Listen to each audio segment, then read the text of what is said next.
ओम शांति। हम अव्यक्त मुरली रिवाइज कर रहे हैं। आज की अव्यक्त मुरली है 9वीं 1985 की। आज की मुरली का विषय है दिव्य जन्म की गिफ्ट। दिव्य जन्म की गिफ्ट, दिव्य नेत्र।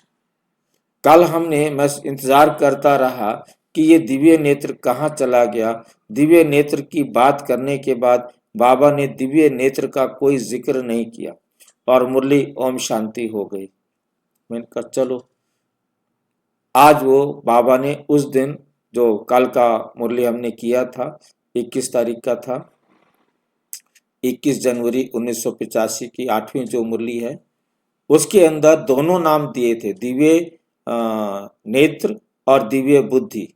और दो नाम लेने के बाद केवल उसमें दिव्य बुद्धि का जिक्र किया, दिव्य नेत्र का जिक्र नहीं किया। तो वो रुका हुआ बाबा को याद रहा कि मैं अगले दिन सुनाऊंगा, आज यहीं पर ही खत्म करता हूं। तो मुरली वहीं पर पूरी कर दी थी। आज त्रिकालदर्शी बाप अपने त्रिकालदर्शी त्रिनेत्री बच्चों को देख रहे हैं। बाप दादा दिव्य बुद्धि और दिव्य नेत्र, जिसको तीसरा नेत्र भी कहते हैं। आज भी दिव्य बुद्धि को वहीं से शुरू किया मुरली बाबा ने। दिव्य बुद्धि और दिव्य नेत्र दो चीजें अलग अलग हैं। कल दिव्य बुद्धि पर वर्णन किया था, दिव्य नेत्र को रोक दिया था। मैं वेट कर रहा था कि कब आएगा, तब तक मुरली पूरी ही हो गई। और दिव्य नेत्र जिसको तीसरा नेत्र भी कहते हैं, ये वे नेत्र कहां तक स्पष्ट और शक्तिशाली है। वे नेत्र कहां तक स्पष्ट और शक्तिशाली है। हर एक बच्चे के दिव्य नेत्र के शक्ति की परसेंटेज देख रहे हैं। बाप दादा ने सभी को 100% शक्तिशाली दिव्य नेत्र जन्म की गिफ्ट दी है। बाप दादा ने नंबरवार शक्तिशाली नेत्र नहीं, बाप दादा ने शक्तिशाली नेत्र नहीं, नंबरवार नहीं दिया किसी को, नंबरवार शक्तिशाली नेत्र नहीं दिया। लेकिन इस दिव्य नेत्र को हर एक बच्चे ने अपने कायदे प्रमाण, परहेज प्रमाण, अटेंशन देने प्रमाण प्रैक्टिकल कार्य में लगाया है। नेत्र तो बाबा ने सबको एक जैसा ही दिया है, परंतु इसको अपना कार्य में लगाने में हर आत्मा ने 3 बातें दिखाई हैं बाबा ने। कौन कौन सी 3 बातें हैं? कायदे प्रमाण। कायदा किसे कहते हैं? हम जब छोटे बच्चे थे हमें कायदा मिलता था स्कूल में पढ़ने जाने के लिए, और कायदे पर लिखा होता था कै कै गै गै, ये सारा। तो ये कायदा होता था हमारा। और कायदे का मतलब होता है नियम।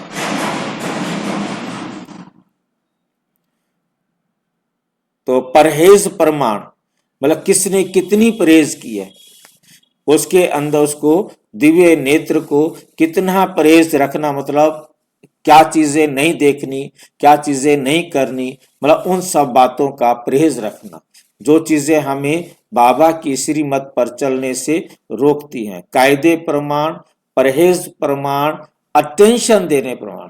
एक अटेंशन देना, 3 बातों को जिसने कितना अपना प्रयोग किया है उसी आधार पर, जितना उसने उसको प्रयोग किया है उसी आधार पर उसका जो है ना प्रैक्टिकल कार्य में लाया, और जो रिजल्ट निकला उसी प्रकार का उतना उसको दिव्य नेत्र की शक्ति प्राप्त हुई। हर एक आत्मा ने अपने पुरुषार्थ से दिव्य नेत्र की जो शक्ति है वो प्राप्त की। शक्ति किसी की संपूर्ण शक्तिशाली है, किसी की शक्ति परसेंटेज में रह गई है। बाप दादा द्वारा यह तीसरा नेत्र दिव्य नेत्र मिला है, जैसे आजकल साइंस का साधन दूरबीन है जो दूर की वस्तु को समीप और स्पष्ट अनुभव कराती है। ऐसे ये दिव्य नेत्र भी दिव्य दूरबीन का काम करते हैं। सेकंड में परम धाम कितना दूर है, जिसके माइल गिनती नहीं कर सकते। परम धाम दूर देश कितना समीप और स्पष्ट दिखाई देता है। साइंस का साधन इस प्रकार सृष्टि के सूर्य चांद सितारों तक देख सकते हैं, लेकिन ये दिव्य नेत्र तीनों लोकों को, तीनों कालों को देख सकते हैं। इससे दिव्य नेत्र से हम तीनों कालों को, तीनों लोकों को देख सकते हैं। जिस समय बाबा ने ये मुरली चलाई उस समय दुनिया में कहीं भी आ तो चुके थे। हाँ जी, दिव्य नेत्र का आधार क्या है? दिव्य नेत्र बाबा ने सबको दिया। जो भी बाबा का बच्चा बना, बाबा कहते मैंने सबको दिव्य नेत्र दिया, परंतु इस दिव्य नेत्र को तीन बातें बताई। कायदे प्रमाण, मतलब किसने कितना नियम अनुसार अपना जो है ना इससे देखने का काम किया, इसको अपने जीवन में समझने का, संभालने का काम किया। परहेज, जैसे आपने जैसे हम आंख का ऑपरेशन कराते हैं, आंख का ऑपरेशन कराते हैं, यदि किसी ने नियम पूर्वक सावधानी रखी, परहेज ठीक रखी तो आंख ठीक बन जाती है। यदि उसने परहेज ठीक नहीं रखी तो उसकी आंख ठीक नहीं बनती। तो उसी प्रकार से परहेज का भी जिक्र किया, कायदे का भी जिक्र किया और उसको पुरुषार्थ, मतलब कितना जो है ना उसको अपने जीवन में अप्लाई किया, प्रयोग किया। ये तीन बातें बाबा ने देखी हैं। ठीक है, मतलब मेन बात है हमें बहुत ध्यान से समझना है। ये कायदे प्रमाण, परहेज प्रमाण और अटेंशन, मतलब कितना हमने अटेंशन प्रमाण प्रैक्टिकल कार्य में लगाया।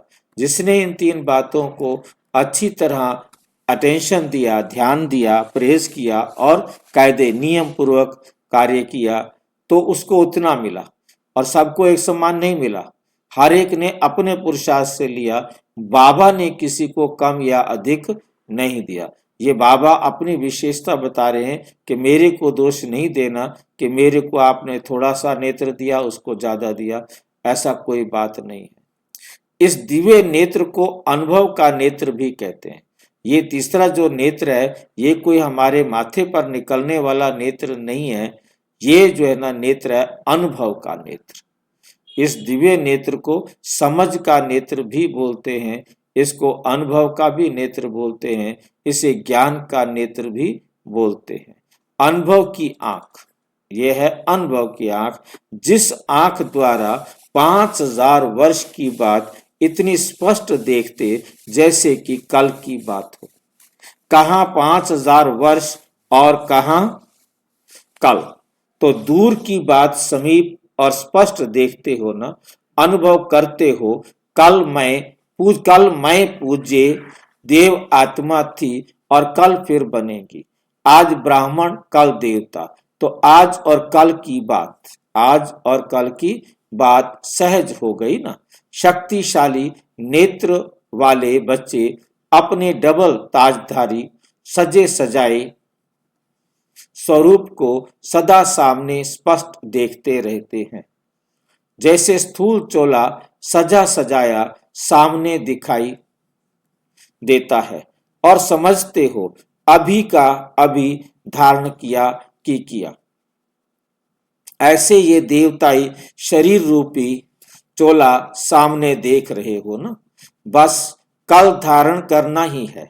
दिखाई देता है ना, अभी तैयार हो, अभी तैयार हो रहा है, वह सामने तैयार हुआ दिखाई दे रहा है। जैसे ब्रह्मा बाप को देखा अपना भविष्य चोला, आपने ब्रह्मा बाप को देखा अपना भविष्य चोला, श्री कृष्ण स्वरूप सदा सामने स्पष्ट रहा। मतलब ब्रह्मा बाबा देखते थे कि बस अभी अभी मैं शरीर छोड़ूंगा और मैं विष्णु कृष्ण बन जाऊंगा। उनको अपने शरीर का जो श्री कृष्ण का साक्षात्कार है या श्री कृष्ण का जो रूप है वो उसे दिखाई देता रहता था। उसे लगता था बस अब मैं कृष्ण बनूंगा, बस मैं अभी कृष्ण बनूंगा। उसे ऐसा अपने अंदर महसूस होता रहता था। सामने तैयार हुआ दिखाई दे रहा है। जैसे ब्रह्मा बाप को देखा, अपना भविष्य चोला श्री कृष्ण स्वरूप सदा सामने स्पष्ट रहा। ऐसे आप सभी को भी शक्तिशाली नेत्र से स्पष्ट और सामने दिखाई देता है कि अभी अभी फरिश्ता, अभी अभी फरिश्ता सो देवता, अभी अभी फरिश्ता, अभी अभी फरिश्ता सो देवता। नशा भी है और साक्षात देवता बनने का दिव्य नेत्र द्वारा साक्षात्कार भी है। तो ऐसा शक्तिशाली नेत्र है ये तीसरा नेत्र, ऐसा शक्तिशाली है। और जब किसी को समझ में आ जाता है तो वो समझ सकता है कि बस अभी हम शरीर छोड़ेंगे, अभी हम जाकर के देवता बनेंगे, निर्विकारी जन्म लेंगे। हाँ जी, देवता बनना माना निर्विकारी जन्म देश को लेना। देखना नहीं, वो देश को देखना वैसी देवता है क्या? उसके स्वभाव संस्कार को जानना, बस उसके वृत्ति को हम जानना। जान जाएंगे अभी हम देवता बनेंगे। अब वो ड्रेस तो जैसी भी हो तो कल्पना हो जाएगी, क्योंकि कुछ भी हम कल्पना करेंगे कि हम ऐसा बनेंगे। बाकी जैसे डॉक्टर, अब जैसे हम सिंपल सा देखते हैं कि कोई डॉक्टरी का कोर्स कर रहा है तो वो सोचता है कि बस मैं अब एक अपनी इमेज तैयार करता है कि मैं एक ऐसा हॉस्पिटल खोलूंगा, उसमें अपना डॉक्टर बनूंगा, ये सुविधाएं रखूंगा। वो अपनी शक्ति को, अपने धन को, अपनी संपदा को, या वो सोचता है कि मैं नौकरी करूंगा, किसी बड़े अच्छे हॉस्पिटल में ज्वाइन करूंगा। मतलब उस समय के जो स्वप्न है वो एक इमेजिनेशन होती है। अब जब वो बनता है प्रैक्टिकल तो वो किस प्रकार का बनेगा वो आगे डिपेंड करेगा। तो यहाँ भी इसी प्रकार की इमेजिनेशन कोई भी कर सकता है कि बस मैं अब ये देवता बना, फरिश्ता बना। साक्षात्कार भी है, साक्षात देवता बनने का दिव्य नेत्र द्वारा साक्षात्कार भी है। तो ऐसा शक्तिशाली नेत्र है। वह कुछ देखने की शक्ति कम हो गई है। जैसे स्थूल नेत्र की शक्ति कम हो जाती है तो स्पष्ट चीज भी जैसे पर्दे के अंदर व बादलों के बीच दिखाई देती है। ऐसे आपको भी देवता बनना तो है ना, ऐसे आपको भी देवता बनना तो है। बना तो था, लेकिन क्या था, कैसा था? इस था के पर्दे अंदर तो नहीं दिखाई देता ना। वह पिछले कल्प में पिछले उसमें सतयुग में देवता था, वो तो एक था वाला पर्दा है ना, पर्दे के अंदर तो दिखाई नहीं देता, बीत गया। स्पष्ट है निश्चय का पर्दा और स्मृति का मणका, दोनों शक्तिशाली है ना। एक तो स्मृति, याद कि मैं अब देवता बनने वाला हूं, क्योंकि वो गुण और लक्षण अब दिखाई दे रहे हैं। दोनों शक्तिशाली है ना। वह मणका ठीक है और पर्दा कमजोर है, दोनों ठीक चाहिए। पर्दे पर पिक्चर दिखाई देनी है ना, तो पर्दा ठीक होगा तो उस पर पिक्चर भी ठीक बनेगी। पर्दा कमजोर है, एक भी कमजोर रहा तो स्पष्ट नहीं होगा। जैसे हमारी आंख का पर्दा कमजोर हो, आंखें ठीक हो तो भी चित्र ठीक नहीं बनेगा। आंख का आगे वाला लेंस खराब हो और पीछे का पर्दा ठीक हो तो भी चित्र ठीक नहीं दिखाई देगा। तो चेक करो और चेक कराओ कि कहाँ नेत्र की शक्ति कम तो नहीं है, काम तो नहीं हुई है। अगर जन्म से श्रीमत रूपी परहेज करते हैं, मतलब मन मत पर मत बीच में मिक्स नहीं करते, श्रीमत को पूरा परहेज करते आए हो तो नेत्र सदा शक्तिशाली हैं। श्रीमत की परहेज में कमी है तब शक्ति भी कम है। फिर से श्रीमत की दुआ कहो, दवा कहो, परहेज कहो वे करो, तो फिर शक्तिशाली हो जाएंगे। तो ये नेत्र है दिव्य दूरबीन। ये नेत्र क्या है? दिव्य दूरबीन। ये नेत्र शक्तिशाली यंत्र है जिस द्वारा जो जैसा आत्मिक रूप को, आत्मा की विशेषता को सहज और स्पष्ट देख सकते हो। शरीर के अंदर विराजमान गुप्त आत्मा को ऐसे देख सकते जैसे स्थूल नेत्रों के द्वारा स्थूल शरीर को देखते हो। जैसे हम स्थूल शरीर के द्वारा इस स्थूल शरीर को देख रहे हैं स्थूल नेत्रों के द्वारा, ऐसे ही आपको तीसरे नेत्र से भी स्पष्ट दिखाई देगा।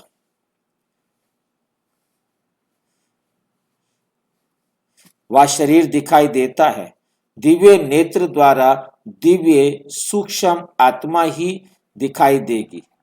दिव्य नेत्र के द्वारा दिव्य सूक्ष्म आत्मा ही दिखाई देगी, ऐसा कोई शरीर दिखाई नहीं देगा। हर आत्मा की विशेषता ही दिखाई देगी। जैसे नेत्र दिव्य है तो विशेषता और गुण भी दिव्य। विशेषता और गुण भी क्या है? दिव्य। अवगुण कमजोरी है। अवगुण क्या है? कमजोरी। नेत्र कमजोरी को देखते हैं। जैसे स्थूल नेत्र कमजोर होते हैं तो काले, स्थूल नेत्र क्या होते हैं? कमजोर होते हैं तो काले काले दाग दिखाई देते हैं। तो क्या दिखाई देंगे? काले काले दाग दिखाई देते हैं। ऐसे कमजोर नेत्र अवगुण के कालेपन को देखते हैं। जो कमजोर आंखें होती हैं वो अवगुण के कालेपन को देखते हैं। दूसरे के अवगुण देखना माना दाग देखना, माना बुराइयां देखना। बाप दादा ने कमजोर नेत्र नहीं दिया है, स्वयं ने ही कमजोर बनाया है। वास्तव में ये शक्तिशाली यंत्र रूपी नेत्र चलते फिरते नेचुरल रूप में सदा आत्मिक रूप को ही देखते। नेचुरल रूप में सदा आत्मिक रूप को ही देखते। मेहनत नहीं करनी पड़ती कि ये शरीर है या आत्मा, ये शरीर है या आत्मा, इसमें कोई मेहनत नहीं करनी पड़ती। ये है या वह है, ये कमजोर नेत्र की निशानी होती है। जैसे साइंस वाले शक्तिशाली ग्लासेस, साइंस वाले शक्तिशाली ग्लासेस द्वारा सभी जर्म्स को स्पष्ट देख सकते हैं। लेंस होता है ना, उसको शक्तिशाली ग्लास कह रहे हैं। लेंस के द्वारा हम छोटे छोटे जर्म्स को भी देख सकते हैं, या सूक्ष्मदर्शी यंत्र के द्वारा बहुत छोटे छोटे जीवाणुओं को भी देख सकते हैं। ऐसे ये शक्तिशाली दिव्य नेत्र माया के अति सूक्ष्म स्वरूप को स्पष्ट देख सकते हैं। माया के सूक्ष्म स्वरूप को स्पष्ट देख सकते हैं, इसलिए जर्म्स को बढ़ने नहीं देते, समाप्त कर देते हैं। किसकी भी माया की बीमारी को पहले से ही जान समाप्त कर सदा निरोगी रहते हैं। सदा क्या रहते हैं? निरोगी रहते हैं। ऐसा शक्तिशाली दिव्य नेत्र है। ये दिव्य नेत्र टीवी भी है। ये दिव्य नेत्र क्या है? ये दिव्य नेत्र टीवी भी है। आजकल टीवी सभी को अच्छी लगती है। अच्छी लगती है ना टीवी। इसको टीवी कहो व दूरदर्शन कहो, इसमें अपने स्वर्ग के सर्व जन्मों को अर्थात अपने 21 जन्मों की दिव्य फिल्म को देख सकते हो। अपने राज्य के सुंदर नजारे देख सकते हो। हर जन्म की आत्म कहानी को देख सकते हो। अपने ताज तख्त राज्य भाग्य को देख सकते हो। दिव्य नेत्र कहो व दूरदर्शन कहो, दिव्य दर्शन का नेत्र, दिव्य दर्शन का नेत्र का शक्तिशाली है ना। जब फ्री हो तो ये फिल्म देखो, आजकल की डांस नहीं देखना। भाई जी, हाँ हम जी, देखेंगे भी वो जो हमें पता है या मालूम है वही देखेंगे, जो पता ही नहीं वो हम कैसे दिव्य दृष्टि से देखेंगे। अनुमान लगेगा बस।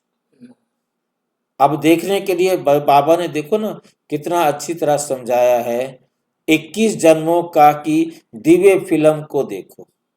अब दिव्य फिल्म 21 जन्मों की देखनी है तो हमारे बुद्धि में ज्ञान होगा, समझो उसकी मालूमात होगी, बस। हमने उसकी जानकारी अब ली होगी, 21 तो हम सतयुग उधर में, देखेंगे। हाँ सतयुग में हमारा जीवन कैसा रहा होगा, त्रेता में, द्वापर में, सतयुग में और त्रेता में जो 21 जन्म हुए उनको देखेंगे।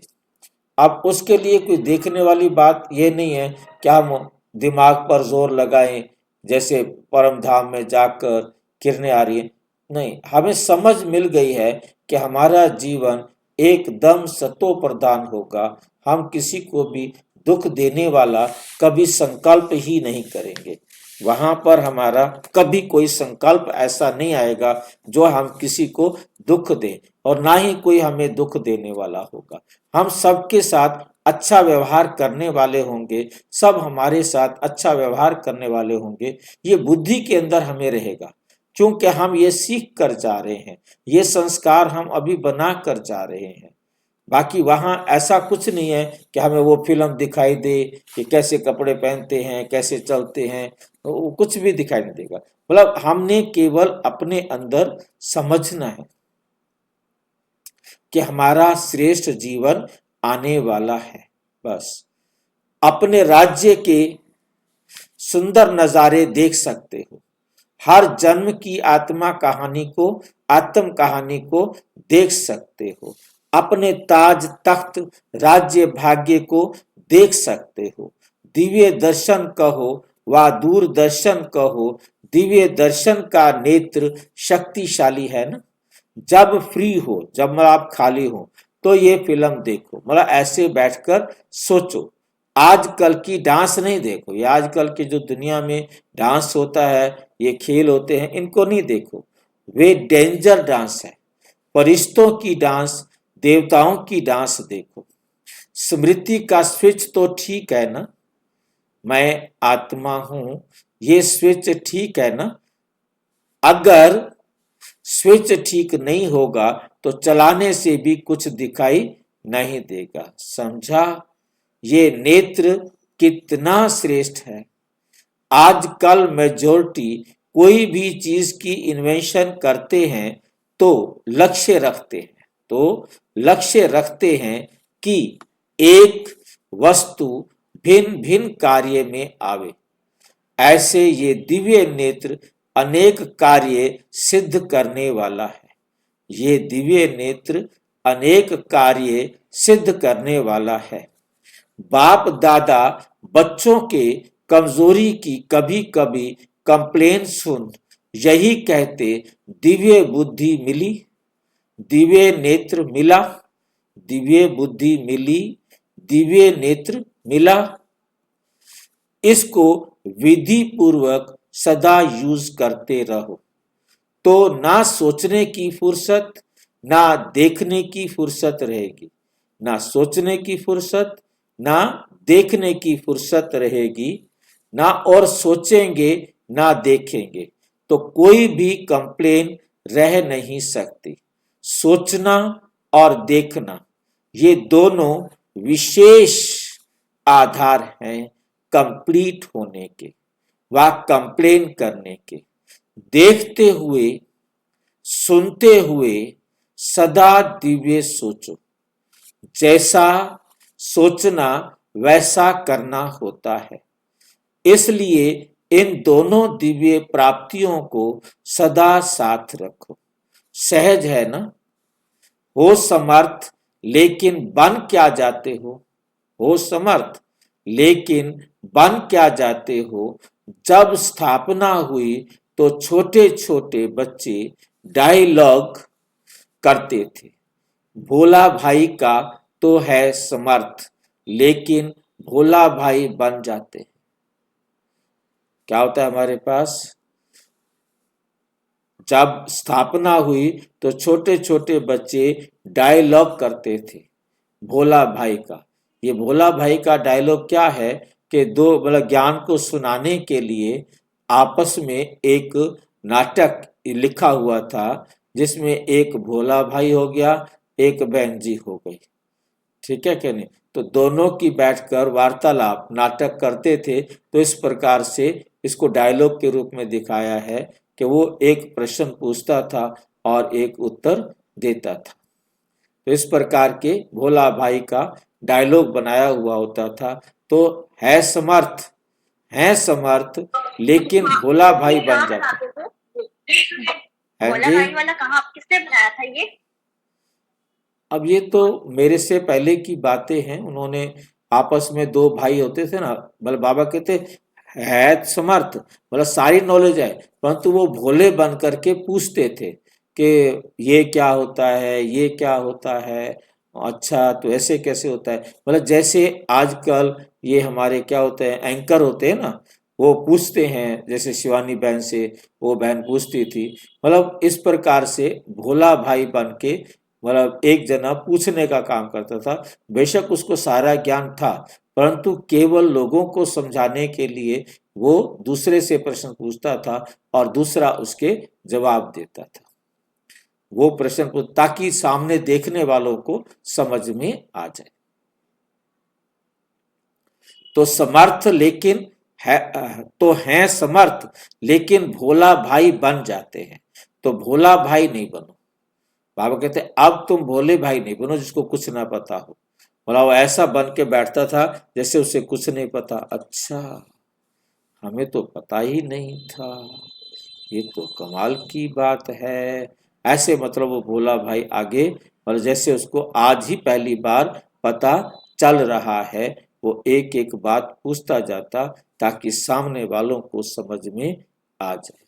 तो सदा समर्थ बनो और औरों को भी समर्थ बनाओ। समझा? अच्छा, सदा दिव्य बुद्धि और दिव्य नेत्र को कार्य में लगाने वाले, सदा दिव्य बुद्धि द्वारा श्रेष्ठ मनन चिंतन करने वाले, दिव्य नेत्र द्वारा दिव्य दृश्य देखने में मगन रहने वाले, सदा अपने भविष्य देव स्वरूप को स्पष्ट अनुभव करने वाले, सदा आज और कल इतना समीप अनुभव करने वाले, ऐसे शक्तिशाली दिव्य नेत्र वाले त्रिनेत्री त्रिकालदर्शी बच्चों को बाप दादा का याद, प्यार और नमस्ते। हम बच्चों की भी बाप दादा को नमस्ते नमस्ते नमस्ते। पर्सनल मुलाकात। सहज योगी बनने की विधि। सभी सहज योगी आत्माएं हो ना, सभी सहज योगी आत्माएं हो ना, सदा बाप के सर्व संबंधों के स्नेह में समाये हुए। सर्व संबंधों का स्नेह ही सहज कर देता है। सर्व संबंधों का स्नेह ही सहज कर देता है। जहां स्नेह का संबंध है वहां सहज है, और जो सहज है वो निरंतर है। तो ऐसे सहज योगी आत्मा बाप के सर्व स्नेही संबंध के अनुभूति करते हो।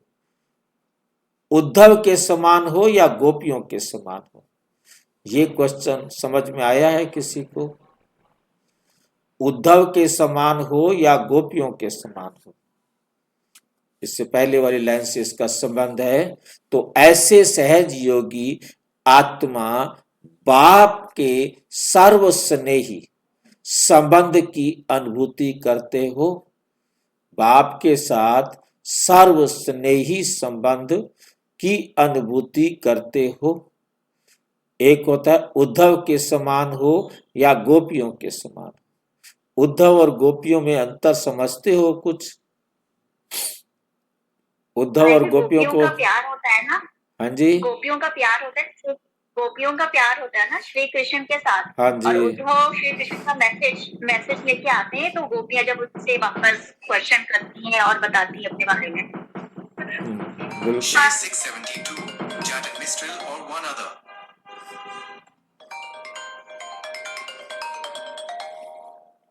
हाँ, मतलब गोपियां जो है वो भक्ति का प्रतीक है और उद्धव जो है वो ज्ञान का प्रतीक है। हेलो, ओम शांति, ओम शांति। ओम शांति।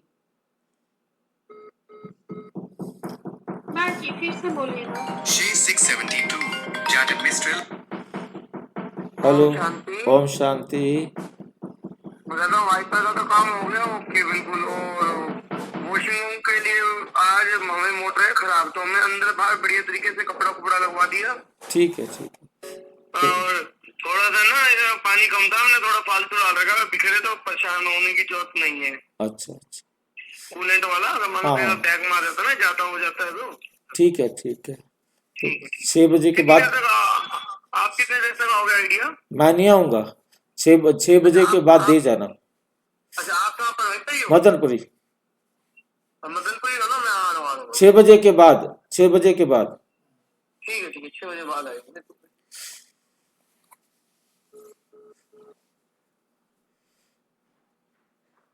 उद्धव जो है वो ज्ञान का प्रतीक है।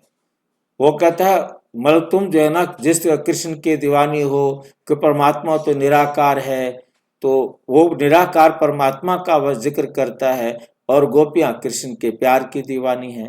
वो कहते हैं ना, मन परमात्मा को याद करो, ये करो। तो यहाँ पर उद्धव ज्ञान का प्रतीक है, गोपियां प्रेम का प्रतीक है, भावना का प्रतीक है। उद्धव सिर्फ ज्ञान का वर्णन करता रहा और गोपियां प्रभु प्रेम का अनुभव करने वाली। अब बाबा पूछ रहे हैं हमारे से, तुम कौन हो? सिर्फ ज्ञान सुनाने वाले या ज्ञान का प्रेम का अनुभव करने वाले? तो उद्धव तो ज्ञान सुनाने वाला था ना, और गोपियां जो थी वो प्रेम का अनुभव कराने वाली थी। तो सर्व संबंधों का अनुभव ये है विशेषता। इस संगम युग में यह विशेष अनुभव करना ही वरदान प्राप्त करना है। ज्ञान सुनना सुनाना अलग बात है, संबंध निभाना अलग बात है। संबंध की शक्ति से निरंतर लगन में मगन रहना वह अलग बात है। कैसे, क्या क्या अलग बातें की हैं, ध्यान से देखो। इस संगम युग में ये विशेष अनुभव करना ही वरदान है, जिसको बाबा से सर्व संबंधों का अनुभव हो। अर्थात हम दूसरे शब्दों में इसको हम कहना चाहें तो जहां दुनिया के साथ सर्व संबंध भी बाबा की श्रीमत के अनुसार निभाया जाए। दुनिया में माँ के साथ, पिता के साथ, भाई के साथ, पति के साथ, बच्चों के साथ, नौकरों के साथ, जो भी रिश्ते दुनिया के हो सकते हैं, उन सब रिश्तों को परमात्मा की श्रीमत के अनुसार निभाना, ये है परमात्मा के साथ सर्व संबंधों का अनुभव करना। मन मत से, पर मत से संबंध निभाना रॉन्ग। निभाने हमने परमात्मा से सर्व संबंध, परंतु परमात्मा के साथ सर्व संबंध हमने इस प्रकार से निभाना है जिसमें परमात्मा की डायरेक्शन मेन है। हम माँ के साथ रह रहे हैं, परंतु जैसा बाबा कहे, नियम है बाबा के, उन नियम प्रमाण हमने माँ के साथ रहना है, क्योंकि बाबा की डायरेक्शन है। हमने उसी तरीके से अपना जीवन बनाना है। मतलब बाबा समझो कि हमारी माँ है और हम उसके बच्चे हैं। अब हमने उनके साथ उसी प्रकार से संबंध निभाना है। हम देह के साथ देह की दृष्टि से देख भी नहीं सकते। उसको देखना है तो आत्मा देखना है। अब उसके साथ जो भी लेन देन करनी है आत्मा समझ कर लेन देन करनी है। क्योंकि हम परमात्मा को माँ समझ रहे हैं तो हमने माँ समझ कर ही अब परमात्मा से कुछ भी लेन देन करना है। और दुनिया वाली माँ के साथ भी उसी प्रकार से ही लेन देन करना है जैसे परमात्मा के साथ। ज्ञान सुनना सुनाना अलग बात है, संबंध निभाना, संबंध की शक्ति से निरंतर लगन में मगन रहना वे अलग बात है। तो सदा सर्व संबंधों के आधार पर सहयोगी भाव, इसी अनुभव को बढ़ाते चलो। ये मगन अवस्था गोप गोपियों की विशेष है।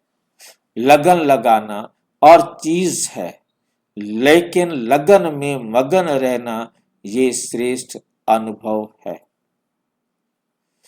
ऊंची स्थिति विघ्नों के प्रभाव से परे है। कभी किसी भी विघ्न के प्रभाव में तो नहीं आते हो। ऊंची स्थिति होगी तो ऊंची स्थिति वाले विघ्नों के प्रभाव से परे हो जाती है। जैसे स्पेस में जाते हैं तो ऊंचा जाते हैं, धरनी के प्रभाव से परे हो जाते हैं। आकाश में जाएंगे तो हम एक ऐसी अवस्था आ जाती है जहां धरती का गुरुत्वाकर्षण हमारे ऊपर असर नहीं करता। ऐसे किसी भी विघ्नों के प्रभाव से सदा सेफ रहते। किसी भी प्रकार की मेहनत का अनुभव उन्हें करना पड़ता।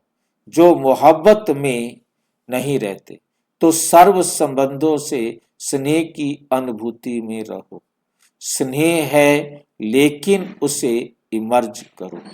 स्नेह है लेकिन उसे इमर्ज करो। सिर्फ अमृत वेले याद किया फिर कार्य में बिजी हो गए तो मर्ज हो जाता है। तो क्या हो जाता है? मर्ज हो जाता है, दब जाता है और फिर थोड़े समय बाद वही इमर्ज हो जाता है।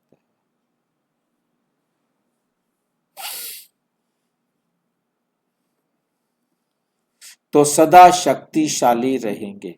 तो सदा शक्तिशाली रहेंगे। अच्छा, ओम शांति। और विस्तार से जानने के लिए प्रजापिता ब्रह्मा कुमारी ईश्वरीय विश्वविद्यालय के किसी भी सेवा केंद्र पर संपर्क करें। और यदि कोई प्रश्न है तो 9213106986 पर या टाइप करें या टेलीग्राम करें। 9650692270 पर केवल व्हाट्सएप करें, फोन नहीं। ओम शांति।